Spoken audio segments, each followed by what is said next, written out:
这个男人是在围场里浴火重生，上演生还奇迹的车手，也是撞飞头哥的年度冠军，还是 F1 著名的神经刀车手。没有人知道他下一秒会做什么，就像你不知道他的单圈速度有多快。欢迎来到车坛故事，本期为你解锁格大奇、罗曼·格罗斯让。2020年的巴林大奖赛或许是 F1 近10年最恐怖的一场比赛。哈斯车队的格罗斯让在第一圈发生严重撞车事故，这对于格大奇本人来说并不奇怪，他的生涯一贯以激进和高风险著称，也没少在围场上闯下大祸。2012年比利时站，他一次切车导致连续追尾，多人被迫退赛。2018年阿塞拜疆站，跟在安全车后面的他平地起惊雷，莫名其妙的撞墙。紧接着西班牙站又因赛车打滑而蹲在场边破防痛哭。所以巴林站撞车的第一时间，人们并不感到意外。反正格大奇的神经刀不知道会落在谁的身上，但很快人们意识到事情并不简单。格罗斯让的赛车燃起熊熊大火，将他彻底吞没。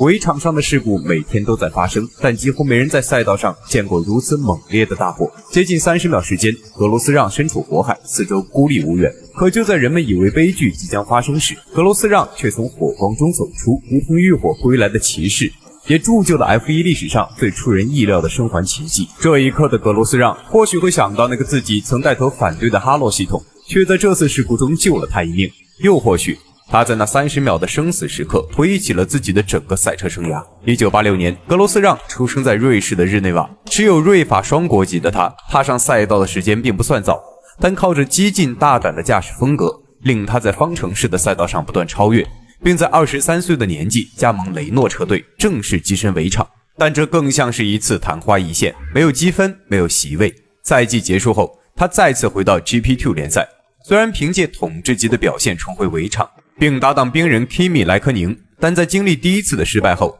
他对胜败过于看重。格罗斯让也变成了格罗斯不让，他的第一圈永远十分激进，试图在最早期就建立优势。虽然说富贵险中求，但格罗斯让的能力不足以驾驭这种风格。他时常拿出惊人的单圈速度，但更多时间会贡献更加惊人的失误。双刃剑式的驾驶风格令他在2013年跻身车手第7，也让他在2016年帮助新建立的哈斯车队拿到了全部的29个积分，生涯10次登上领奖台，斩获391个积分，并因此获封格大奇的称号。但也留下了一场场被失误毁掉的比赛，更是让他在20年燃起了这场震惊世人的大火。在事故发生后的30秒内，烈焰中的他回顾了此前生涯的每一幕，也令他重新审视起自己的人生选择。一味的追求速度，保持神经的高度紧绷，或许并不是他唯一的选择。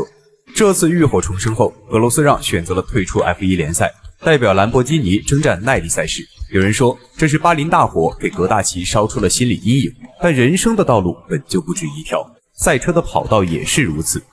这个神魔二向性的车手或许也终于找到了属于自己最快乐和踏实的跑道。